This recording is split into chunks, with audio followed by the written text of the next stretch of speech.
Bom dia, boa noite para vocês, boa noite. Já tem algumas pessoas aí. Boa noite, boa noite para todo mundo. Vamos começando a aula de hoje. Boa noite. Isso aí, pessoal, vamos começando já vão se colocando aí. A gente já vai começar a nossa discussão de hoje. Bom, pessoal, cumprimento aí nessa sexta-feira todos vocês. Bom, sem mais delongas, que hoje já é o nosso último horário de sexta-feira, então vamos começar a nossa discussão aqui, pessoal. Bom, aula passada, meus caros, a gente teve toda aquela discussão kantiana, e aquela discussão trouxe pontos importantes aos quais a gente discutiu sobre o que a gente vai falar hoje. Bem, é interessante que a gente entenda que a partir de agora, a partir de hoje, a gente vai discutir provavelmente nessa e na próxima aula, a gente vai discutir Hans Kelsen, né? A gente vai discutir essa teoria do Hans Kelsen. E vocês já conhecem bem, né? Já é familiaridade de todos vocês. Eu sempre falei para vocês isso, os outros professores também. Vocês já estão familiarizados, né, com a teoria pura do direito do Hans Kelsen. Obviamente, esse aqui é o livro mais importante do autor.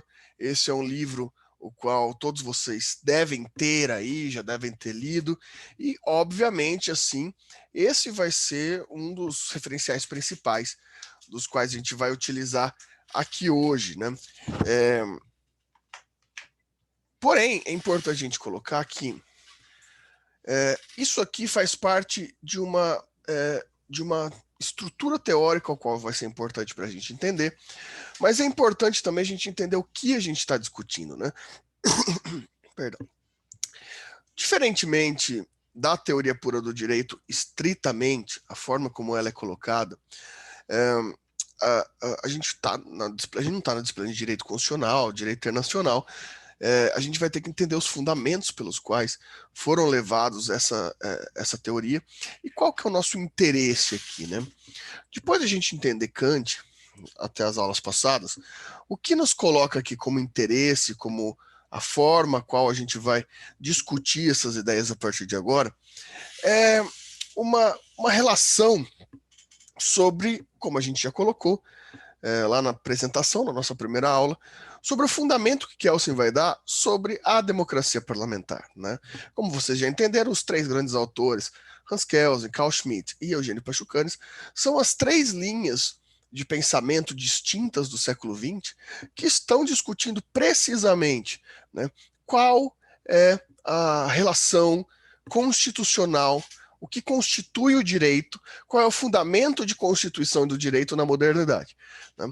Então, em Kelsen, a gente entra propriamente a partir da teoria kantiana numa discussão sobre o que é o direito, o que é a constituição do direito em uma democracia parlamentar, né? Essa é a nossa estrutura. Obviamente, então, vocês vão utilizar, né, a teoria pura do direito, mas também aqui eu já coloco para vocês aqui, né, isso aqui vai ser referenciado durante as nossas aulas aqui, né? A gente vai estar usando, então, a teoria pura do direito, né? A gente vai estar utilizando também a teoria geral das normas, e a gente também vai estar utilizando a teoria geral do direito e do Estado.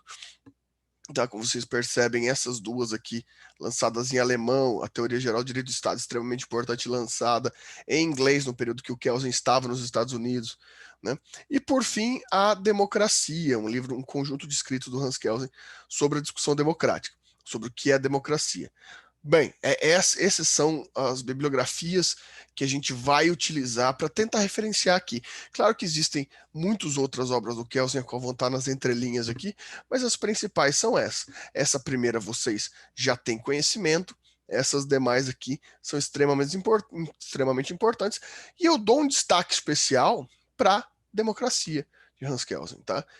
Esse aqui é um livro que a gente vai discutir bem aqui, porque esse é o fundamento da nossa discussão, né? O fundamento da nossa discussão aqui nesse curso para discutir Hans Kelsen. Bom, sendo assim, a partir dessa prospecção, né, a gente já pode começar a entrar na forma propriamente dita, né, na estrutura kelseniana. Vamos voltar para aquele primeiro slide, né? A gente já vai voltar aqui para esse primeiro slide, o qual a gente vai ter aqui algumas pistas sobre o que a gente está querendo discutir, tá? Nessa ideia que a gente vai colocar sobre Hans Kelsen. Então vocês já veem aí na apresentação, né, que a pergunta ainda permanece a mesma da aula passada, né, o que é direito na modernidade, só que o que é direito constituído sobre o prisma de uma democracia parlamentar. Esse é o fundamento qual a gente vai precisar discutir juntos aqui. O que é, como é a constituição do sentido filosófico de direito, né, dentro do que a gente pode chamar de democracia parlamentar. Perdão. Meus caros, isso daqui vai ter primeiramente vai ser toda a nossa relação. As últimas duas aulas vão ser extremamente importantes para o entendimento disso, tá? Porque a gente vai precisar definir primeiro qual é o entendimento por norma de Hans Kelsen, né? E depois a gente discutir por que esse entendimento por norma só passa a ser válido, só passa a ser possível dentro de uma estrutura democrática. Existem alguns autores que interpretaram muito mal Hans Kelsen, que dizem, isso beira o absurdo, né? Mas eu já vi escrito isso por grandes autores, por autores importantes, que o movimento positivista, do purismo normativo, né, do legalismo, do positivismo, né, como vocês conhecem esse nome, ele é um sentido que fundamenta, que pode fundamentar o próprio nazismo, né, a partir de um legalismo, uma vez que o Terceiro Reich utilizou a própria Constituição para que essa Constituição fosse fundamentada. Esse é uma arguição de uma vulgata extremamente equivocada sobre o positivismo. A gente vai ver que o positivismo kelseniano, a fundamentação da norma dentro de um purismo metodológico positivista, né, normativo lógico jurídico, ele só é possível, ele só se torna possível se impõe dentro de uma democracia parlamentar, né? A gente não está falando de uma democracia grega, da polis ateniense, não. O movimento positivista, o purismo metodológico normativo, né, a fórmula lógico-jurídica, ela só é possível dentro da estrutura kelseniana se a gente estiver falando de democracia parlamentar. Então, esses comentários que falam assim, o legalismo kelseniano fundamentam as ditaduras, o legalismo kelseniano fundamentam os estados autoritários, não tem fundamento teórico, é uma leitura razoável, é uma leitura de Wikipédia sobre o positivismo, tá? Não é uma leitura razoável, não é uma leitura correta, não é uma leitura que deve ser levada em consideração, né? Fica muito claro na obra kelseniana o fundamento de que o positivismo ele somente é possível dentro da democracia, não de qualquer democracia, da democracia parlamentar, ou seja, dentro do modelo ideológico chamado liberalismo político, né? Então é só dentro desse movimento que cabe o kelsianismo, né? Isso fica muito claro dentro da estrutura kelseniana. E é isso que a gente vai tentar discutir aqui. Bom, então vamos partir, né? Lembrando que vocês podem me interromper, falar o que vocês precisarem a qualquer momento, né? Não precisam, as dúvidas, é um assunto denso, é um assunto delicado, e a gente precisa fazer essa relação. Então vamos discutir primeiro sobre esse significado da norma, né? O que é norma sobre o prisma do purismo metodológico, né? Que é aquilo que a gente costuma chamar dentro do direito de positivismo jurídico, né? Eu sempre gosto de deixar o lapisinho aqui para ir fazendo as anotações para vocês. Deixa eu ver para essa outra tela aqui, né? Purismo metodológico, né? A estrutura jurídica do purismo metodológico é aquilo que a gente costuma, né, conhecer, né? A gente costuma conhecer pelo termo.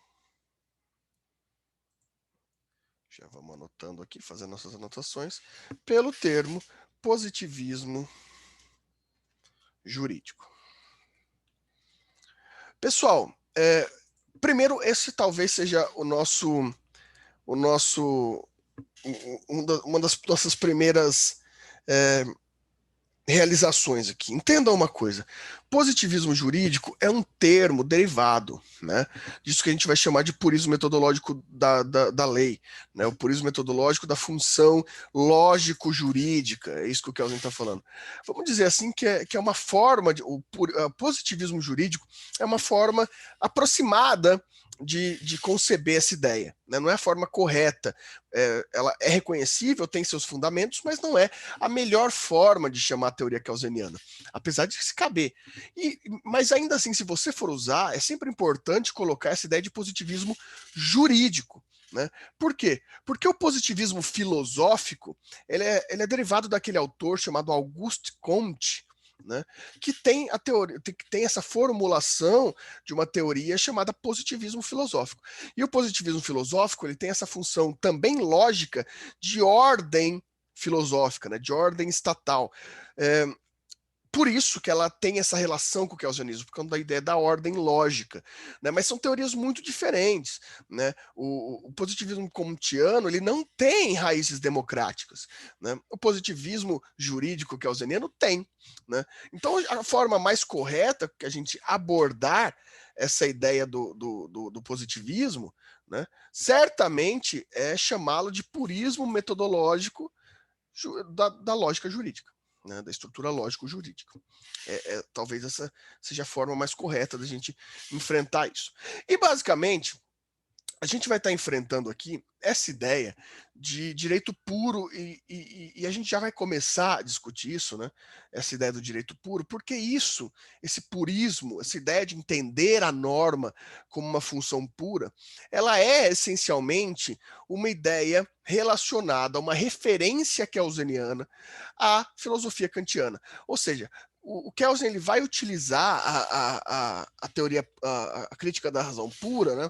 Ele vai utilizar a crítica da razão pura que a gente estava falando na aula passada, né? A crítica à razão pura do Kant, para extrair determinadas estruturas para formar a teoria pura do direito.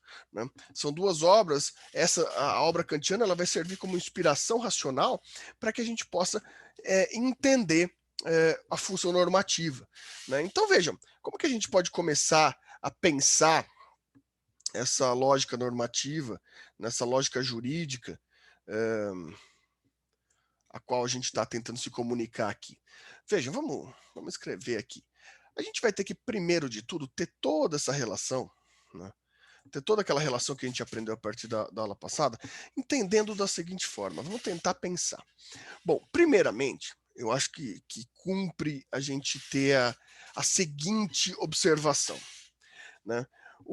Por que Kant para a fundamentação keynesiana? Bom, se lá em Kant, o que a gente conseguiu extrair? Bom, a gente consegue extrair que existe esse plano, né? Esse plano real, científico, né? A lógica científica é muito importante para o Kant, né? Em que a gente vai conseguir dividir a percepção das coisas, a realidade das coisas, em dois planos distintos, né? Como vocês bem se lembram, a gente vai dividir entre esses dois planos do ser e do dever ser.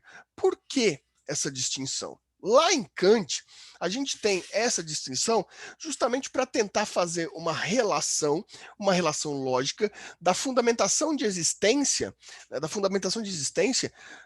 da racionalidade. Ou seja, a partir da nossa experiência das coisas, a partir da experiência das coisas, as quais a gente chamou de coisa em si, a partir do conhecimento das coisas que existem independentemente da minha relação com elas, eu faço a essas coisas, né, uma passagem do plano do fenômeno, da coisa em si, ao plano da hipótese, ao plano do dever ser, por meio, né? Cadê aqui minha flechinha? Está na outra tela. Por meio de um juízo de valor. Por meio de um juízo de valor. Bom, esse juízo de valor, né, ele vai ter uma relação importantíssima, né, sobre como a gente vai fazer a leitura, como a gente vai fazer a identificação dessa chamada coisa em si. Ou seja, o objeto observável, a coisa, o objeto ao qual a gente está se relacionando, né, isso tudo a gente falou na aula passada, só vai ser importante para a nossa relação normativa aqui. Bom, esse juízo de valor, ele vai atribuir dois significados distintos para a gente, né, na nossa experiência. Então, deixa eu colocar aqui. O nosso juízo de valor do ser, né, o ser, a coisa em si, ela se baseia no nosso conhecimento. E como vocês se lembram, em Kant, todo conhecimento vem da experiência, né? O nosso juízo de valor da experiência, né, observa a coisa em si, observa a experimentação que a gente tem da coisa em si, e é capaz, portanto, de atribuir valor a essa coisa em si em dois planos de valor. Vocês se lembram das coisas? Né? A gente apresenta, de um lado, um juízo sintético, e, de outro lado, um juízo analítico. Né? De um lado, um juízo sintético, e a gente também podendo atribuir juízo analítico às coisas. Ou seja, isto é uma coisa em si. Isto é. Né? Bom, tenho eu, sou o sujeito observador, e entro em contato, em experimentação com essa coisa em si. E a minha experiência, essa coisa em si, permita que eu atribua juízo de valor objetivo a esta coisa em si. Em primeiro lugar, eu nomeio. Isto é um livro. Este é um livro de Hans Kelsen chamado Teoria Pura do Direito. Este é um livro, né, traduzido do alemão ao português. Né? Este é um livro traduzido pelo João Batista Machado. E este é um livro com 427 páginas. O que eu fiz? Eu fiz juízos baseados na intrinsidade da coisa em si. Eu nomeei, eu dei valoração, eu fiz axiologia desse objeto baseada na coisa em si, baseado naquilo que é próprio do sujeito de observação, certo? Isso aqui eu estou fazendo um juízo analítico. Eu faço juízo analítico sobre aquilo que é próprio desse objeto. Este livro de Hans Kelsen, Teoria Pura do Direito, blá, blá, blá, ele é muito bom, ele é essencial, ele é necessário para todo estudante de direito. Ele é bom, juízo de valor. Ele é essencial a todo estudante do direito. A gente tem pelo menos 4 juízos de valores distintos aqui. Né? Isso é um juízo sintético, um juízo que dá referência a este elemento por características não próprias do elemento, mas juízos de valores, ou seja, juízos analíticos externos atribuídos a essa coisa em si. Então, são juízos de valores não próprios. Né? Para que fazemos isso? Você vê que quem faltou a aula passada hoje está sendo uma grande oportunidade de revisão. Né? Por que fazemos isso? Opa, perdão.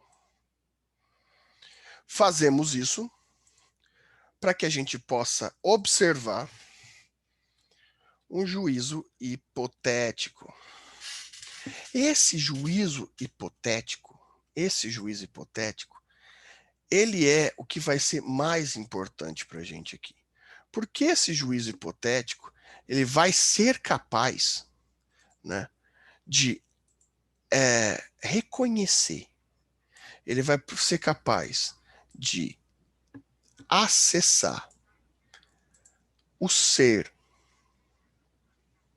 dessa coisa em si, quanto ao seu dever ser, a esse juízo de valor todo produzido aqui pela experiência, pelo sintético, pelo analítico, por uma hipótese a qual eu não preciso ter relação com esse objeto. Perdão. Eu crio, né, um acesso puro à coisa em si.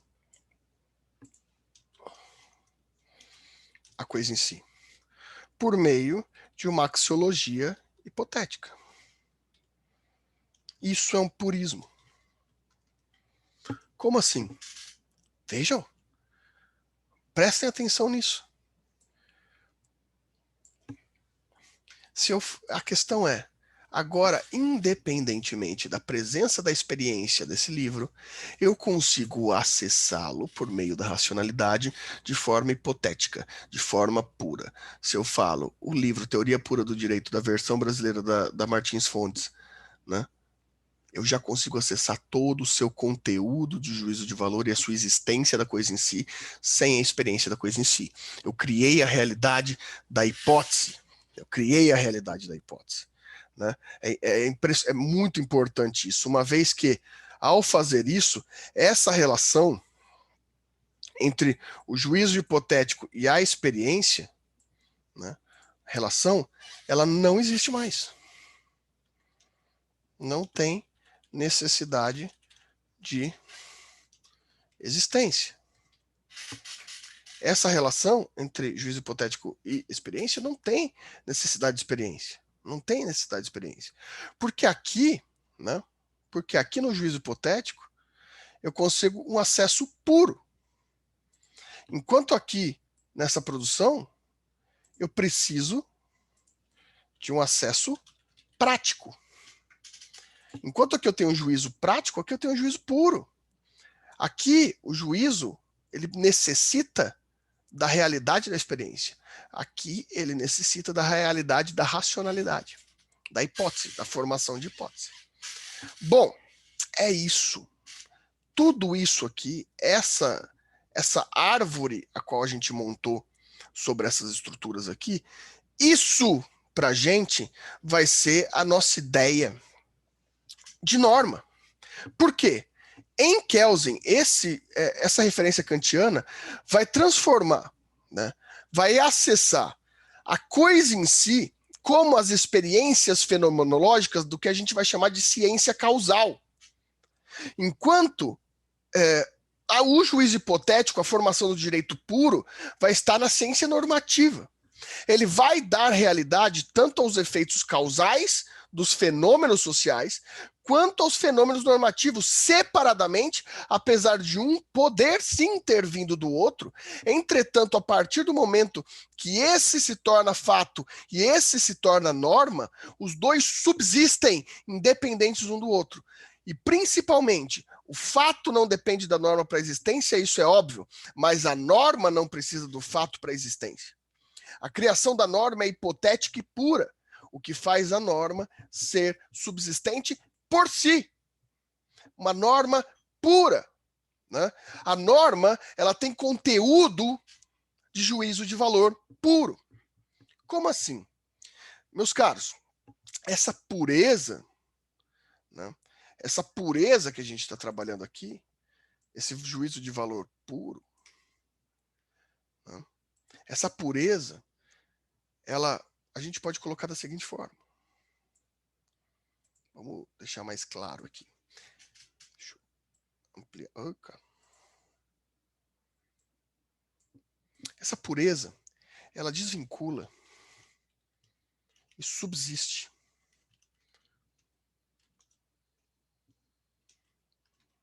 E subsiste apesar do ser. Vou colocar ser entre aspas para vocês se conhecerem como fenômeno.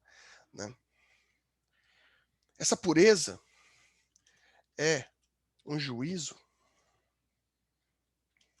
que, diferente da necessidade de acesso ao juízo estético,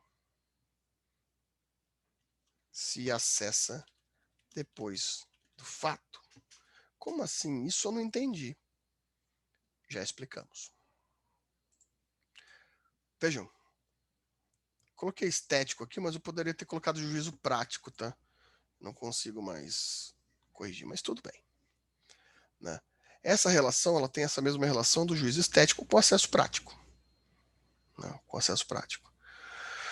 Vejam, esse juízo, quando ele se torna um juízo de valor puro, ele se desvincula do ser de tal ponto que ele não precisa da necessidade de um juízo sintético, de um juízo analítico, para subsistir e para ser acessado. Na verdade, essa é a questão mais interessante aqui, né? Essa é a questão mais interessante aqui. Por quê?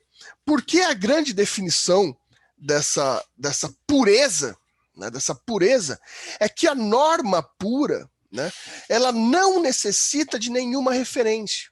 Ela não necessita de nenhuma referência. Né? Porque a gente pode falar, vou colocar da seguinte forma também, que esse direito puro, esse direito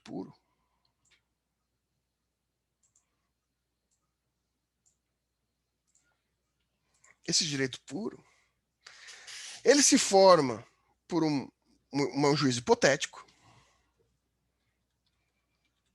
puro, que passa por uma metodologia purista que permite sua existência hipotética, independente do ser, do fenômeno. Isso daqui eu acho que é uma das questões mais interessantes do direito kelseniano. Por quê? Bom, porque diferente do acesso racional das coisas, do acesso racional, por exemplo, do livro, né? Quando eu falo para você livro, você pensa necessariamente em um livro. Quando eu falo para você brigadeiro, pizza, você pensa necessariamente em um brigadeiro e uma pizza. Se eu vou dando detalhes, você pensa em uma pizza de calabresa, você pensa numa pizza de calabresa. Independentemente de ser a mesma ou não da que eu estou acessando, você se vincula a uma experiência de fato. Né? Você se vincula a isso que a gente está falando de acesso prático, de juízo prático, de juízo estético. A partir dos elementos de juízo analítico e juízo sintético, você vai formando um juízo hipotético na sua mente para acessar, né, esse acesso puro da coisa em si, né, dessa axiologia hipotética. Aqui não. Aqui o Kelsen está tentando formar uma linha tão forte em que o direito ele vai se apresentar como um fundamento pressuposto de qualquer outro juízo. Assim como aquilo que Kant chamou de imperativo, que a gente viu na aula passada. Não é necessário nenhuma relação do ser para que subsista o dever ser puro kelseniano, a norma. E por que isso? Porque a gente tem uma facilidade, né? A gente tem um impulso de análise do fenômeno social, não pela coisa em si, mas pela causa que esse efeito social se atribui dentro do juízo coletivo. Isso que Kelsen vai chamar para a gente, eu já explico para ficar mais claro, de ciência causal.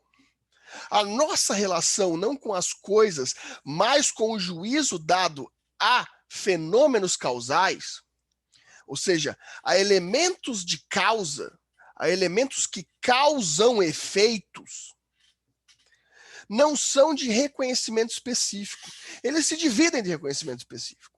Quando eu falo para vocês homicídio, você tem uma relação naturalmente de uma ciência causal. Você reconhece o fato, né? Você reconhece o conceito como um conceito subjetivo sem apego a nada.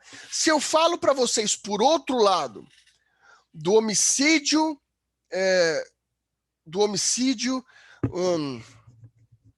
do casal Nardoni com a filha Isabela Nardoni. Se eu falo da hipótese do caso do homicídio, aí sim, aí nesse fato geral, a gente automaticamente, como Kant nos pressupõe, a gente faz um juízo sintético e um juízo analítico para causar esse juízo hipotético de acesso ao fato, desse fato que chamou a atenção do Brasil, que foi muito divulgado na mídia, para que a gente possa acessar esse fato. Porém, diferentemente de pizza, que eu acesso uma pizza naturalmente, eu não penso na hipótese neutra da pizza. Eu penso em uma pizza. Né? Se eu falo pizza de calabresa, eu penso especificamente na pizza de calabresa. Mas eu falar só pensa numa pizza, você vai pensar numa de calabresa ou de uma mussarela, fica a seu critério. Você precisa de um juízo estético, né, do juízo finalístico. Você precisa de um juízo finalístico para acessar esses elementos. Entretanto, quando a gente está lidando com juízos causais, ou seja, fatos que implicam um juízo de bem e mal, fato que importam, e aqui talvez seja a palavra, fatos sociais de relevância coletiva, a gente não precisa dessa relação específica. A gente se liga à causa. E é, por exemplo, quando eu falo homicídio. Você não pensa em alguém matando alguém, em alguma pessoa específica matando alguém. Você consegue acessar o fato causal. A experiência do homicídio que não ocorreu, ela não precisa se basear num fato específico. Tamires, eu não aguento. Eu também tô com fome, não jantei ainda. Já tô aqui pensando que eu vou pedir pizza depois daqui. Então já tô nessa pegada. Quando a gente... Ah lá, ó, que maravilha. Isabela já está satisfeita. Eu ainda não. Eu vou terminar aqui 11 horas, vamos ver se alguém já ainda me entrega pizza aqui em Maringá. Bom, entendem? O conceito social causal de homicídio não necessita de um fato específico. Isso é o que o Kelsen percebe, né? Quando eu falo furto, quando eu falo de alguma injustiça social, as relações fenomenológicas coletivas, sociais, elas só precisam de conceito causal. Como assim causal? A causa. A gente não precisa da origem da causa e nem da consequência da causa. A gente precisa só da causa para reconhecê-los. Diferente da experiência que necessita criar o juízo hipotético de um fato específico para acesso, e mesmo que não seja um fato específico, o fato genérico nos leva à racionalidade de criação de um juízo hipotético de um caso específico. A ciência causal é a nossa possibilidade de observar a natureza coletiva, os fenômenos sociais, a partir da nossa própria estrutura causal. A gente entende o fenômeno e não o elemento em si. E é daqui que a gente vai poder se relacionar com a ideia de ciência normativa.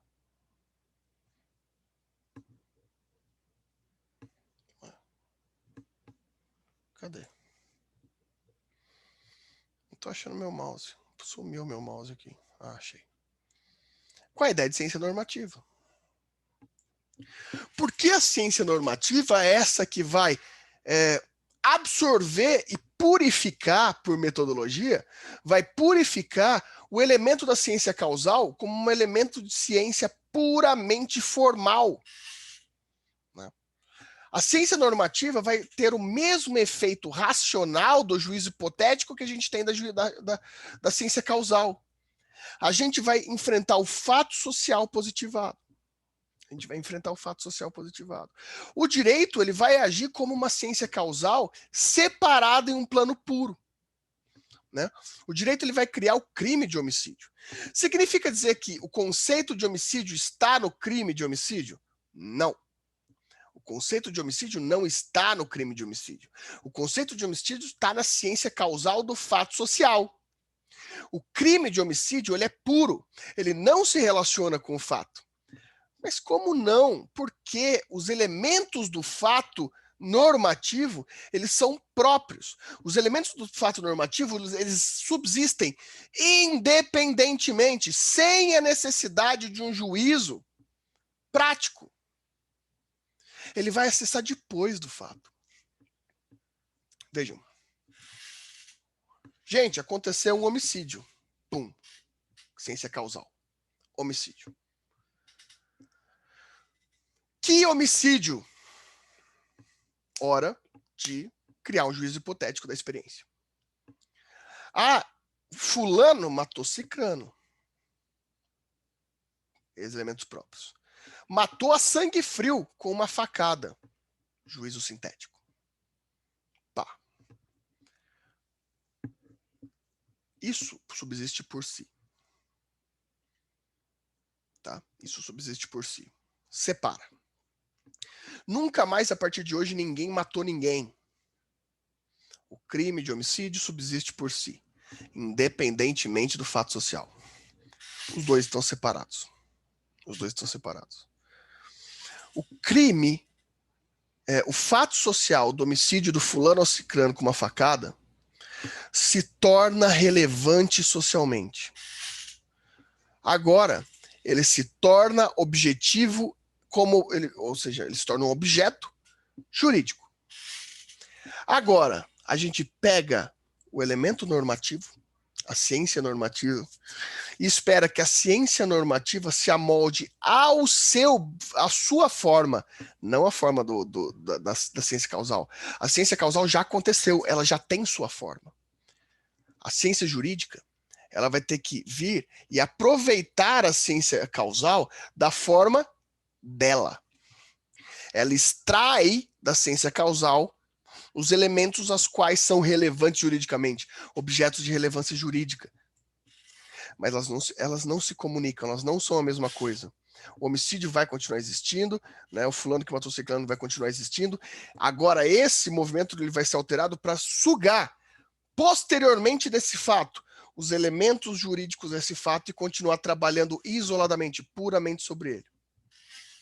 Né? Por isso que essa hipótese normativa, né, ela é uma hipótese pura, é um juízo hipotético puro. Porque ela nunca vai se comunicar. Meus caros, isso daqui talvez seja um dos pontos mais importantes para a gente. Um dos pontos mais importantes para a gente. Justamente porque a gente tem que entender o porquê que esse fato posterior faz com que a norma se vincule da forma como ela quer. Esse fato ele não depende do fato em si. Tanto que, imagina, uma pessoa foi absolvida, o fulano foi absolvido por falta de provas. Isso significa que o fato não aconteceu? O fato causal, a ciência causal não aconteceu? Não significa. Pode ser que o fulano tenha matado o ciclano de fato, dentro de uma ciência causal. Só que dentro da formalidade separada da ciência normativa, ele não matou. Não há como classificá-lo no homicídio de uma ciência jurídica por meio da ciência causal. A gente precisa de um objeto jurídico puro. E esse objeto jurídico puro, ele só lida com objetos jurídicos. Ele não lida com o fato. Ele não lida com o fato em si. Ele não lida com o fato em si. Justamente porque esse fato,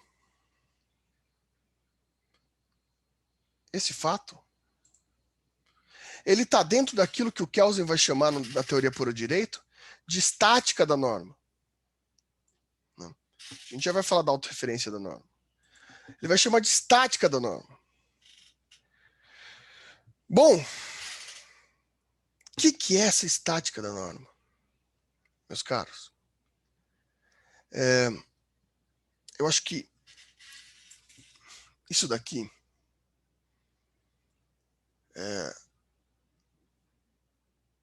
a gente tem que entender da seguinte forma. Bom, então talvez primeiro, antes de eu fazer essa estrutura, vamos pensar juntos aqui, só para ver que eu fiquei em dúvida aqui se eu acho que é importante a gente colocar ainda isso. Dentro dessa relação que a gente está fazendo, em Kelsen,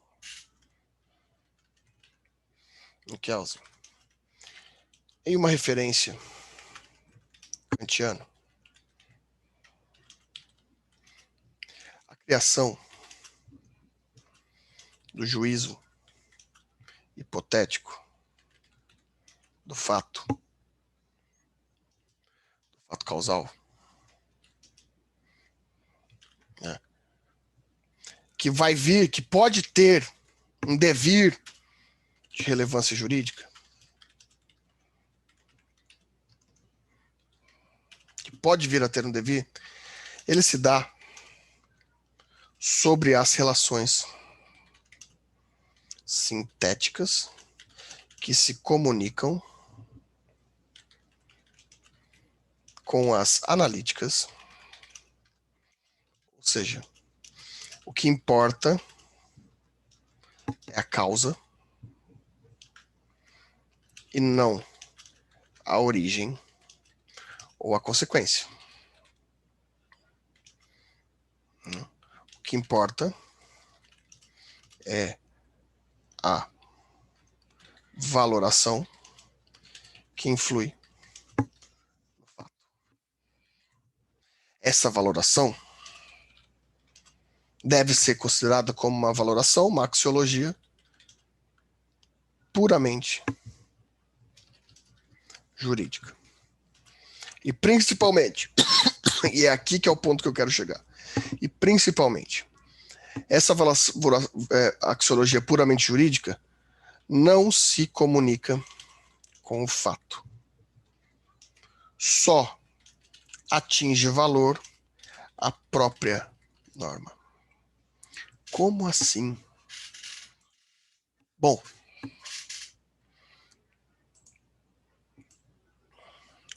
pessoal, a estática da norma é o seguinte: o plano jurídico puro, que faz com que a relação causal objetificada dentro de ciência jurídica não se comunique com a relação causal e só com aquilo que tem relevância jurídica, é porque a gente está dizendo o seguinte: o que é relevância jurídica? O que é o fato?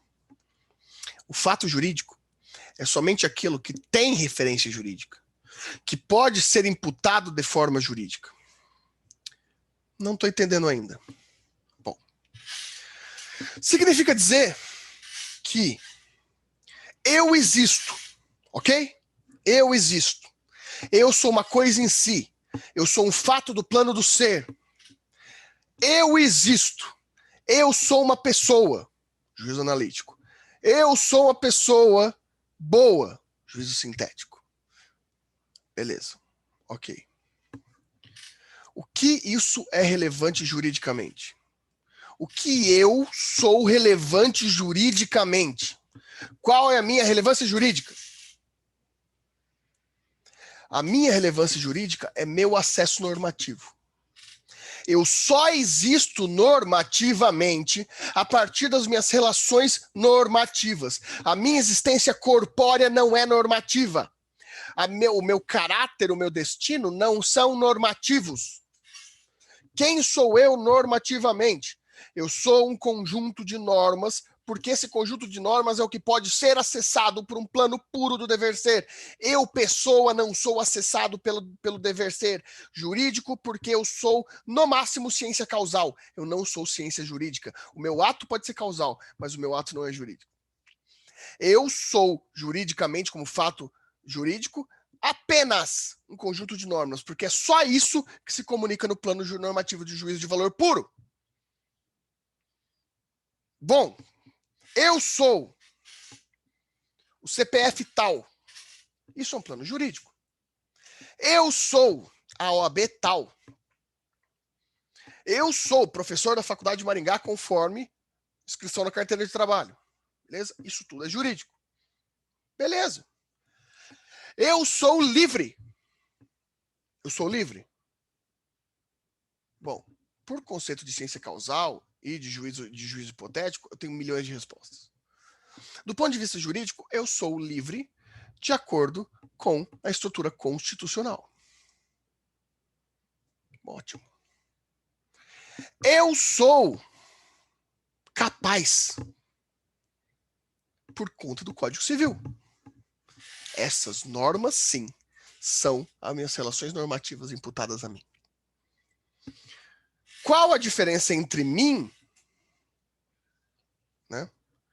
Bom, então eu e outra pessoa. Eu e outra pessoa. Eu assassino essa outra pessoa. Né? Então eu atingi essa outra pessoa. Eu matei um juízo, ciência causal. Eu matei a pessoa, tirei a vida dela, bababá, bababá, juízo de valor, axiologia, axiologia, axiologia. Juridicamente, o que eu fiz? Juridicamente, eu atentei sobre a vida e a integridade física. Por quê? Porque isso está dentro tanto da Constituição, direito daquela pessoa a qual eu assassinei, tanto do Código Penal. São direitos que a garantem, que fazem dela um sujeito de direito como conjunto de normas. Isso é relevância. Não fato. Ah, mas eu fui cruel. Isso não importa para o direito. Importa para o direito as qualificadoras presentes na lei. Bom, quem fez essa lei? Um legislador. Qual é a diferença entre eu e o legislador? A diferença não é quase nada. É uma única norma que faz eles, por ser deputado, por ser senador, ser permitido a fazer leis. E ele fez a norma que subsistia independentemente do minha ciência causal, do meu fato causal, e o meu fato causal coincide com os elementos normativos, ou seja, importa para o fato jurídico, para a ciência normativa. Beleza. Então aquela norma foi imputada àquelas normas as quais podem ser relacionadas por alguém, por uma norma, um deputado que fez essa norma. Quem vai me julgar? O juiz. Bom, o juiz, né, ele é igualzinho a mim, só que com uma norma a mais que permite julgar as normas presentes em mim sobre uma violação das normas presentes em outro, escritas por normas legislativas feitas por deputados que são normas. E ele me condena. Ele condena a minha pessoa? Ele me condena a mim? Não. Ele me prende? Não. Ele atinge direitos. Ele atinge normas estruturais minhas. Ele relativiza a minha liberdade por meio de uma norma permissiva de prisão. Não é a mim que ele prende. Ele prende a minha norma. Por quê? Porque a ciência normativa só se comunica a normas e nunca a pessoas. Essa é a questão. A ciência normativa nunca se comunica a pessoas, só se comunica a normas. A ciência normativa nunca pode atingir uma pessoa, só normas. Com isso, meus caros acadêmicos, a gente pode dizer da seguinte forma, que as normas pertencem,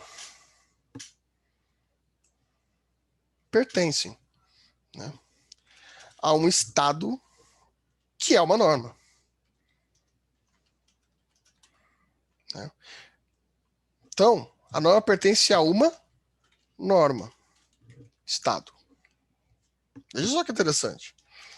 E são criadas por normas legislativo. Para serem aplicadas por normas judiciárias. Para atingir normas. Sujeito.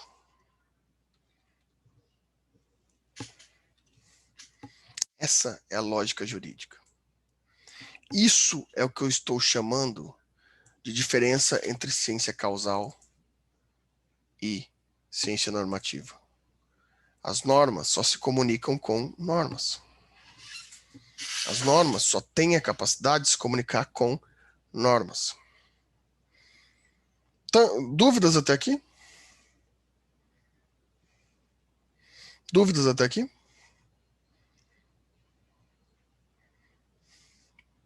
Bom, enquanto vocês pensam na dúvida de vocês aí, eu vou fazer um intervalinho de 5 minutos para fazer a chamada de vocês aqui, tá? Então, em 5 minutos, retornamos. Já já a gente volta.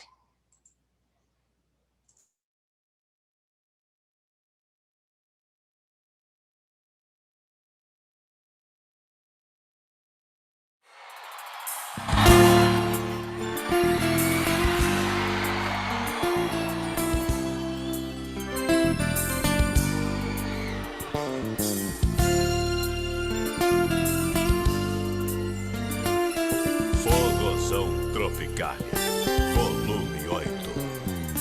Hey, vou deixar como está, sem mais uma história infinita. E sabe até vivemos uma vida, se nos sentirmos sós. Isso não quer dizer que já é tarde, que a vida desfez pra nós. Mas melhor recomeçar e seguir meu destino, mesmo com toda a dor que há aqui dentro. Podemos bloquear nossos caminhos, talvez descobrirás. Essa história não foi só um minuto, sem futuro nenhum pra nós. Mas se agora não dá mais pra viver, amar como antes, talvez com medo de querer. Agora solta a voz comigo bem forte. Que o amor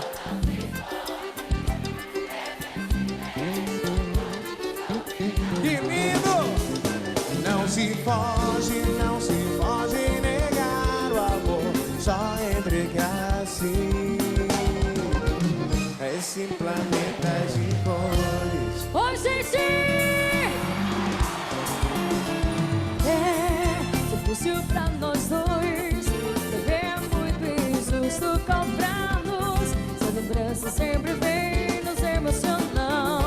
As coisas que eu dizia, e hoje com remorso me lembro que fazia você chorar. Mas se agora não dá mais pra viver, amar como antes. E a galera solta a voz e canta forte assim comigo.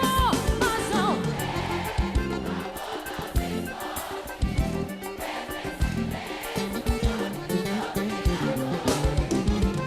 Não se pode negar o amor, só entregar-se esse planeta de cores. Mas por que não ver que o amor não se esconde, mesmo em silêncio pode se ouvir ao longe. Não se pode negar o amor, só entregar-se esse planeta de cores, que é o nosso amor. Bate na palma da mão, já, já, já. Não se pode negar o amor, só entregar-se. A galera solta a voz e diz: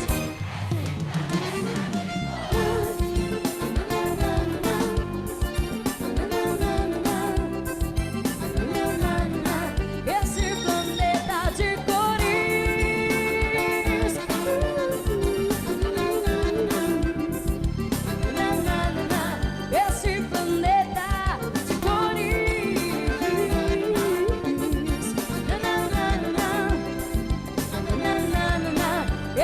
Esse planeta de cores.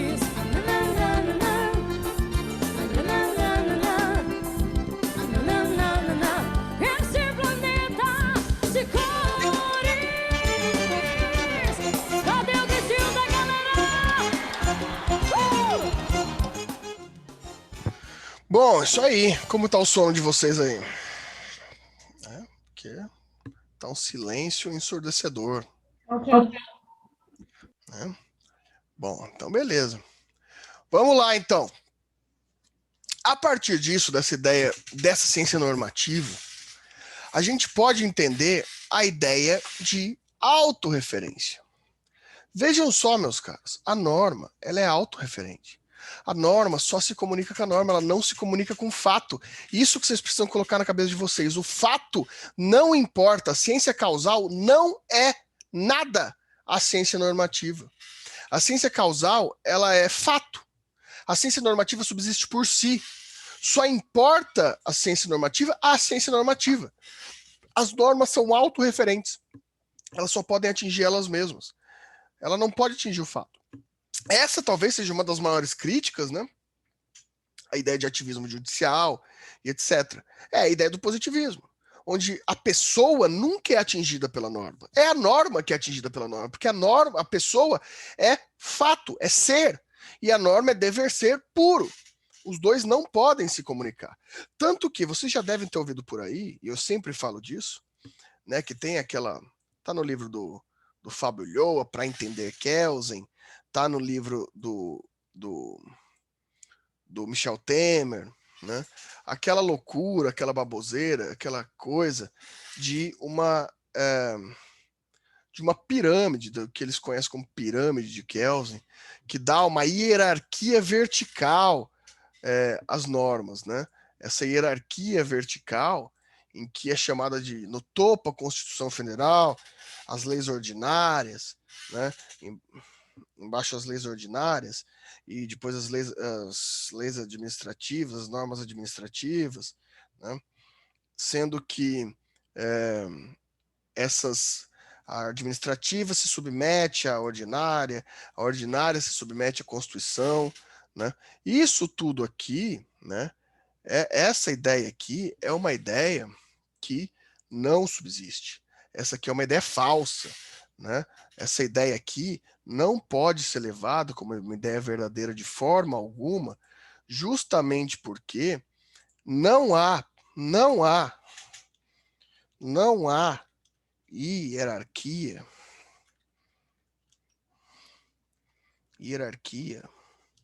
vertical em Kelsen, né? As normas são autorreferentes.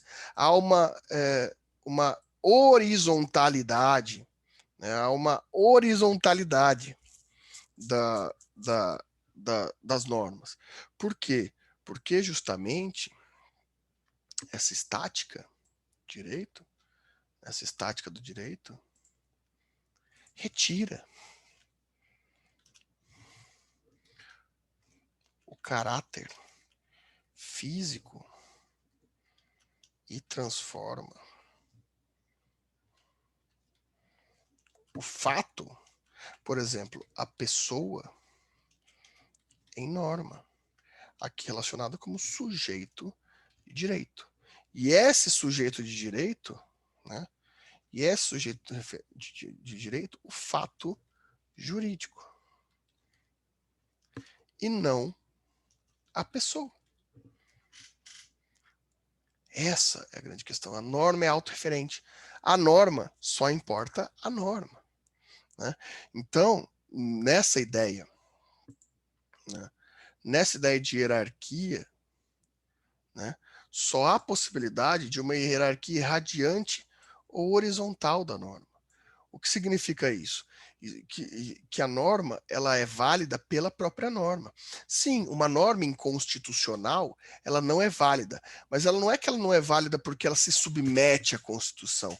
Ela não é válida porque a forma da norma não se coaduna com a forma que é prevista na norma específica de forma, que é a Constituição. A forma constitucional não permite essa norma, porque a Constituição é uma norma formal, é uma norma de fundamentação. Não que ela é hierarquicamente superior, ela é igual. O sujeito de direito, o Estado de direito, a dignidade da pessoa humana, o artigo 121 do Código Penal, o fato de que o ato jurídico de causar dano a outra gera indenização, são a mesma coisa, não há hierarquia entre eles. Sim, uma norma pode ser inconstitucional. Por quê? Porque a norma formal constitucional não permite a criação de uma norma que não seja dentro daqueles espaços, porque cabe a essa norma a instituição funcional.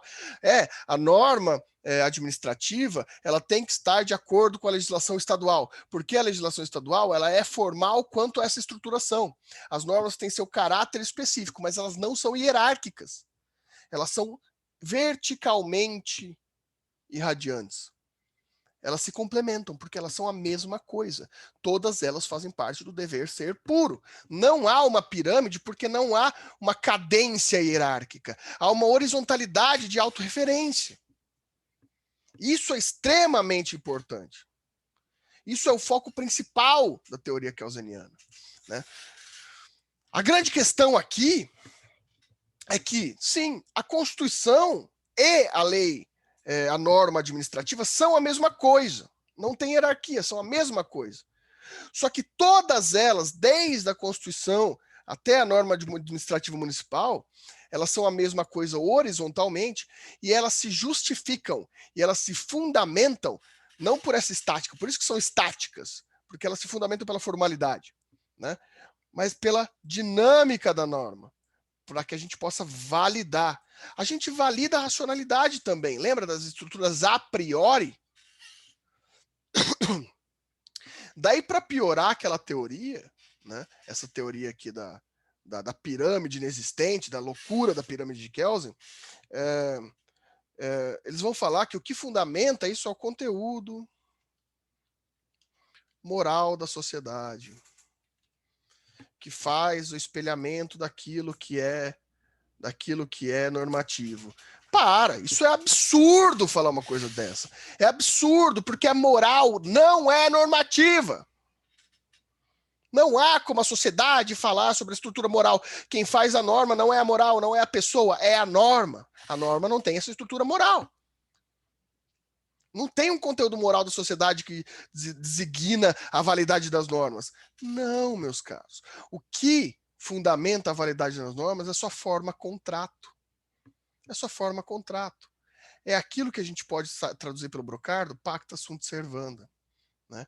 O pacta sunt servanda, nossa, não tem nem espaço aqui para eu falar, para eu fazer essas coisas. Né? Tem tanta anotação aqui que não tem nem espaço. Né? Esse pacta sunt servanda é aquilo que a gente vai chamar de forma contrato, ou o elemento formal de liberdade, ou de autonomia. Por quê? Porque a autonomia, a estrutura formal de liberdade, a autonomia, é o conceito kantiano que a gente viu como imperativo categórico. O pacta sunt servanda significa o afastamento da vontade pela concordância e negociação, que é um contrato. Contrato é a forma jurídica das nossas vontades. Eu e você fazemos um contrato de compra e venda. Eu e você fazemos o contrato de compra e venda, manifestando que nós dois estamos de plena vontade sobre aquela negociação. Não é a minha vontade, não é a sua vontade. Estou vendendo meu carro para você. Eu quero vender meu carro para você por R$2, por 2 milhões de reais. E você quer comprar meu carro por R$2. Só que eu não vou vender por 2 milhões e você não vai comprar por 2. A gente vai chegar num valor de R$20 mil.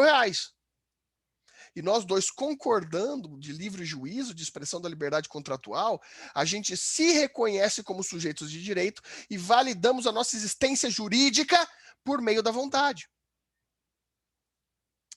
Isso é a forma contrato. A forma contrato é a liberdade manifestada no afastamento da vontade pessoal.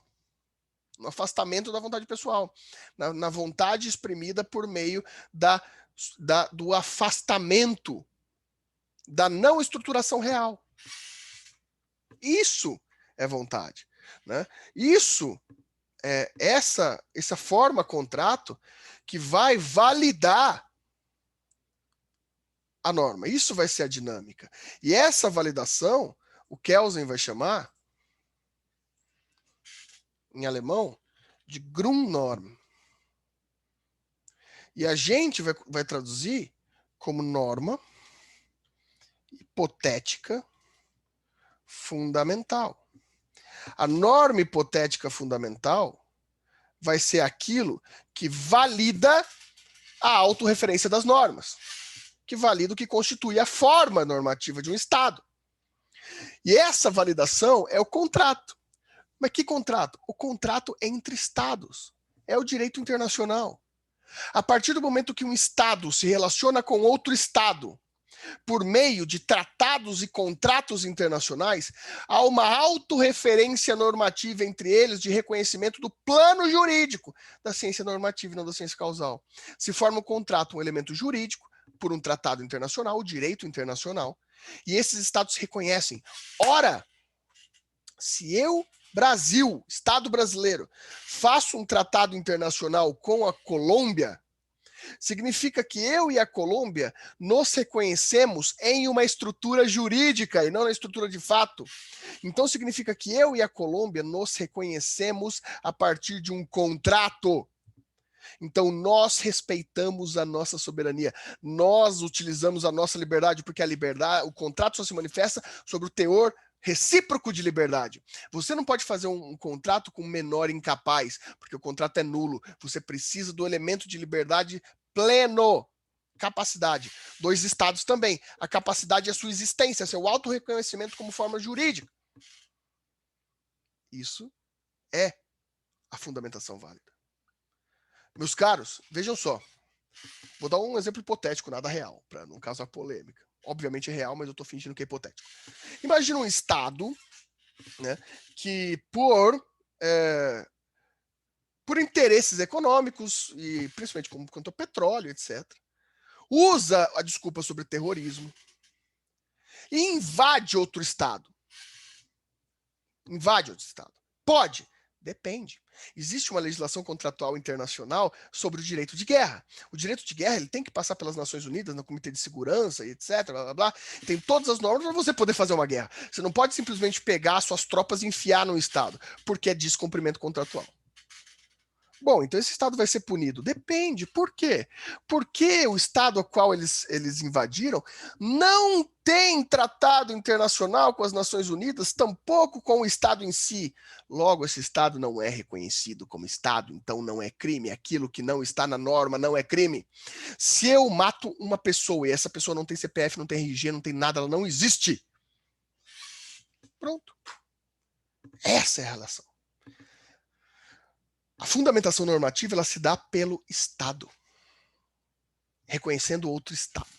Com as Nações Unidas, a gente tem uma fundamentação global de Estados. Agora, detalhe, de Estados democráticos, porque a liberdade contratual ela pressupõe democracia. A gente vai ver isso mais para frente.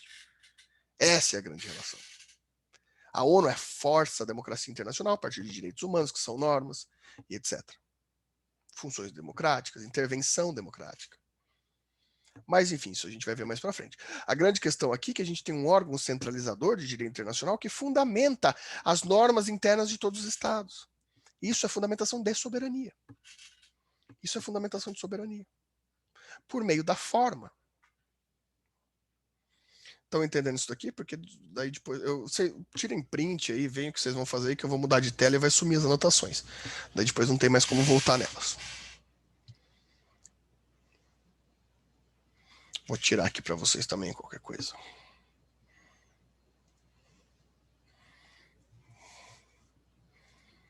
Pronto. Dúvidas até aqui? A gente tem uma citação para ler agora que talvez facilite a nossa vida.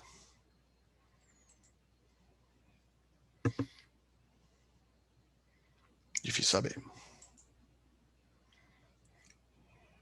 Muitas. Então, Denise, pergunte, Denise.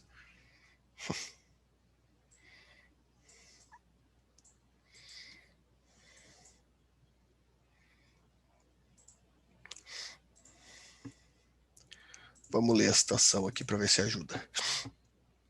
Qual é o conteúdo da norma, então? Então vamos ler aqui juntos. Vamos ler o que nosso autor está dizendo. Vamos ver. A afirmação de que o direito é, por sua essência moral, não significa que ele tenha um determinado conteúdo, mas que ele é norma, e uma norma social que estabelece com caráter de devida, como dever ser, uma determinada conduta humana. Então, nesse sentido relativo a todo direito, tem caráter moral, beleza? Todo direito constitui um valor moral no sentido relativo, ou seja, no sentido de dever ser. Isso, porém, quer dizer, a questão das relações entre direito e moral não são uma questão sobre o conteúdo do direito. É aqui a grande questão. Mas uma questão sobre a sua forma. Não se poderá, então, dizer, como por muitas vezes se diz, que o direito não é apenas norma ou comando, mas também constitui ou corporiza um valor. Uma tal afirmação só tem sentido pressupondo um valor divino absoluto. Com efeito, o direito constitui um valor precisamente pelo fato de ser norma. Constitui um valor jurídico que, ao mesmo tempo, é um valor moral, relativo, formal. Ora, com isso, não se diz que o direito então se diz que o direito é norma. O que Kelsen está falando para a gente aqui que a constituição do direito em si ele é puramente formal. Se há axiologia, se há valoração, se há juízo só quanto à sua forma, e não quanto à sua estrutura, não quanto ao seu conteúdo. O conteúdo do direito não importa ao direito, porque o conteúdo é propriamente do ser, é propriamente de juízos sintéticos e juízos analíticos. O direito não tem juízo sintético analítico justamente porque ele é uma hipótese pura. Ela é uma hipótese pura de uma ciência causal relativa ao direito. Ele não se comunica com nada que não seja o próprio direito. Ele é uma forma. O direito é puramente formal e não conteudista. O que tem de conteúdo no artigo 121 do Código Penal? Nada. É um espaço vazio. É puramente forma. Não há conteúdo no matar alguém. Há conteúdo em alguém matar alguém. No plano real. Na norma não há conteúdo. Há uma disposição moral de leitura, porque a gente vai observar aquilo e vai reconhecer aquilo por meio de juízos sintéticos, juízos analíticos, mas ele subsiste só pela sua forma e não pelo seu conteúdo. Essa citação está na teoria pura do direito. Essa citação é própria à teoria pura do direito.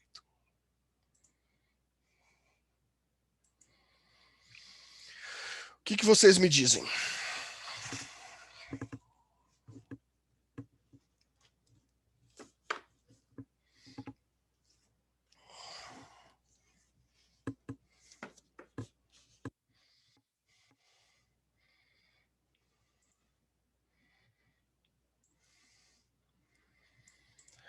Tem. É uma das maiores polêmicas de fundamentar essa norma de fundamentação. Porque ela, na verdade, é toda uma relação para que se possa validar um sistema internacional de validação, ou seja, é um projeto de criação das Nações Unidas, né? A validação da norma fundamental. Mas por que sempre foi um problema teórico? Porque em Kant, o que fundamenta a razão é o imperativo a priori, o imperativo categórico. Para o Kant existe essa hipótese de relações que elas vão sempre ser boas ou ruins, né? Sempre vão ser valorativas em si, a priori. Isso valida a razão. Né? Aquela ideia que a gente falou lá do ato ser bom para você e para qualquer um, independentemente das condições. Isso não acontece com o direito, né? Porque o direito é relativo em si, como diz aqui a citação kelseniana. Né? O direito ele se constitui só pela sua forma. Então isso daria uma dificuldade para o Kelsen tentar extrair do Kant um direito a priori. De fato, na teoria pura do direito, em nenhum outro livro, existe um direito a priori. Existe um valor hipotético, né, um valor hipotético de imperativo categórico, que é a liberdade, imperativo categórico kantiano. Mas é um malabarismo, sim, é um malabarismo argumentativo, que sai da ideia de imperativo categórico, que é um valor moral, né, mas para o Kant é um valor moral universal, uma metafísica dos costumes, né, um valor moral universal, para passar por um procedimento institucional. Ou seja, para uma centralização internacional que faz com que obriga com que os estados se qualifiquem e se reconheçam entre si, para que esses estados possam fundamentar sua soberania. Porque o mais importante para o Kelsen era o quê? Que cada estado fosse soberano, só que essa soberania ela não pode ser lida como uma soberania. E o Kelsen deixa isso muito claro, tanto na teoria geral das normas, quanto na teoria pura do direito, quanto na teoria do Estado. Soberania pressupõe uma onipotência. E se é soberania, não há concorrência. Significa dizer que não há possibilidade de haver dois estados soberanos. Porque soberania implica onipotência. Um estado soberano ele pode invadir o outro de qualquer forma, ele pode atacar o outro, porque a soberania do outro não vale para ele. Se ele é soberano, ele é o único soberano. E a grande fundamentação aqui é que se valide o plano interno das normas. Então essa soberania, isso que a gente chama de soberania da normativa do plano interno, ela tem que ser relativa. Ela tem que ser uma soberania que seja autossuficiente em seu plano normativo, mas seja validada sobre um aspecto de que ela não seja irrestrita a todos os estados do mundo. Então é uma soberania reconhecida. Por isso a forma contrato. Eu sou soberano, mas eu reconheço a sua soberania. Então é como se eu dissesse, eu sou livre, mas eu reconheço a liberdade. Então a minha liberdade vai até onde a sua começa. A minha soberania vai até onde, a minha soberania do Brasil vai até onde a sua começa. Essa é a relação. Para definir esse estado tão diferente que é liberdade para a soberania, o Kelsen teve que fazer ali todo um malabarismo que é esquisito, porque o ponto de vista da liberdade racional do Kant, ele se dá pelo imperativo categórico a priori. É uma relação naturalística. E o direito natural está fundamentado na teoria pura do direito como não sendo um propósito do direito normativo. O direito normativo não se preocupa com o direito natural. Então, ele sai dessa natureza, desse justnaturalismo da liberdade, para acessar uma liberdade, um ponto de vista de validação institucional, criando uma instituição que organiza as validações entre estados e controla a soberania desses estados para que eles possam ser soberanos. É a mesma lógica da liberdade, mas aqui contrastado por uma instituição. E essa instituição a gente pode ler como as Nações Unidas, que é fundada em 45, juntamente com o Kelsen, depois da Primeira Guerra. Você entende isso?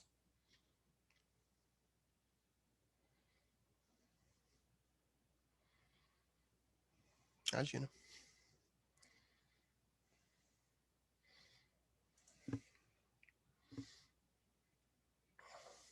Vocês fiquem tranquilos que tem 8 slides, a gente foi 3, tá?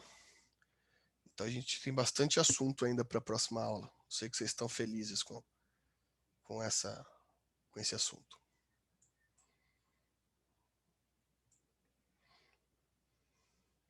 Bom, nada mais havendo a tratar, né? A gente tendo, eu já posso fechar meu caderninho. É só isso, Isabela, tranquilo, tranquilo.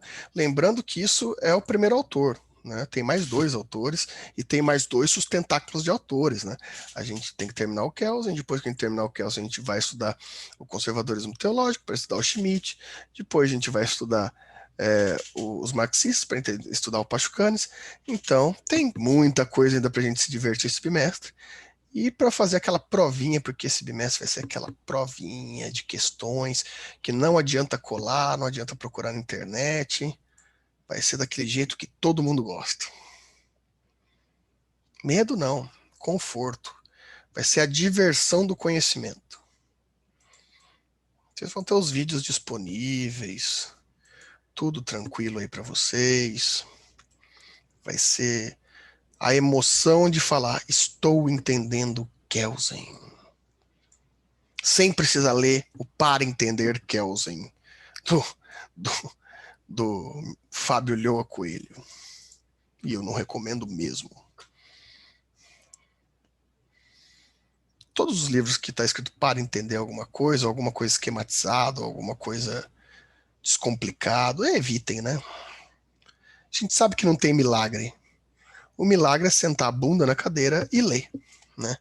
Então, não, esses livros que prometem fazer você aprender tudo é tipo aquelas dietas dos anos 90 que prometiam você perder 48 quilos em uma semana usando o Web Shaper, né? Ou o shake da feiticeira.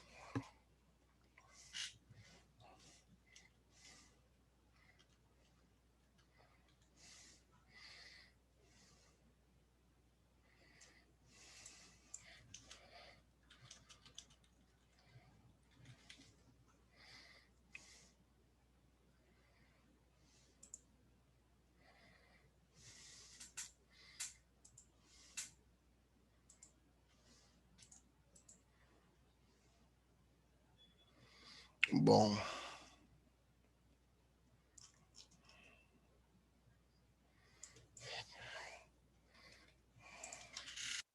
E aí, tô esperando para ver se alguém tem alguma pergunta.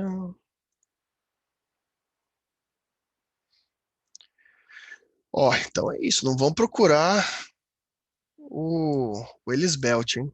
Da feiticeira do Kelsen. Pirâmide de Kelsen pergunta para o concurso. Já foi, Denise, já foi. Já foi muito pergunta de concurso. Existem ainda alguns concursos que tem. Esses concursos maiores, não tem mais. Né? Isso daí, felizmente, já foi pacificado, o pessoal já entendeu o problema disso, né? Concurso de defensoria pública, de magistratura, de Ministério Público, não tem mais essa questão, né? Teve uma outra vez, e sempre vem sendo polêmica, desde do advento ali dos grupos de Kelsen no Brasil, isso começou a cair, né? Então está cada vez menos. Mas é fácil a gente observar também, Denise. Sempre que vai pedir Kelsen num concurso, você já vai na bibliografia, você já vai ver as bibliografias que tem essa interpretação errada de Kelsen. Nunca vai ter o Kelsen, sempre vai ter um desses 2 livros. Ou o livro do Kelsen do Michel Temer, ou do Fábio Lhoa Coelho. Daí você estuda, daí você, infelizmente, respira fundo e fala, vou mentir aqui na questão, vou fingir que eu desaprendi tudo, E vamos que vamos, é concurso, né? A gente tem que responder o que os caras querem, mesmo que esteja errado. Bom, então é isso, pessoal. Bom final de semana para vocês. Já são quase 11 horas. Semana que vem a gente volta com muito mais Kelsen, com muito mais loucura, com muito mais vontade de vocês. Vocês animadíssimos aí, como sempre, né? Festejando aqui na aula, como poucos, né? Parece até que a gente está num bar comemorando o kelsianismo. Então, semana que vem a gente volta em mais uma sexta-feira, a última aula da sexta-feira de filosofia. Yes!